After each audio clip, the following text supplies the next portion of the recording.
এই গণভোট যদি অসাংবিধানিক হয়, সালাউদ্দিন আহমেদ অসাংবিধানিক স্বরাষ্ট্রমন্ত্রী। গণভোট যদি অবৈধ হয়, তারেক রহমান অবৈধ প্রধানমন্ত্রী। আমরা স্পষ্ট করে একটি কথা বলতে চাই, আগামীর বাংলাদেশে কাউকে ছেড়ে দেওয়ার রাজনীতি আর আমরা করব না। সম্মানিত জামালপুরবাসী, আওয়ামী লীগের সময়ে এখানে কায়েদে আজমের পর অনেক আজম এসেছে। তারা যদি 10,000 কোটি টাকার কাজ এসেছিল, 5,000 কোটি টাকা লুটপাট করেছে। তারা নদী দখল করে তাদের নামে বিশ্ববিদ্যালয় করেছে। এই জায়গাগুলো দখল করে তাদের বাপ-দাদার সম্পত্তি তৈরি করেছে।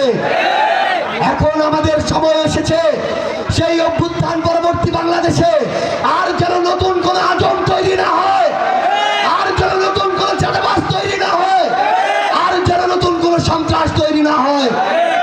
আমরা আপনাদেরকে কিছু স্পষ্ট কথা বলি, বিএনপি আমাদের সাথে অভ্যুত্থানে ছিল, তারা বিগত 17 বছর নিপীড়িত ছিল।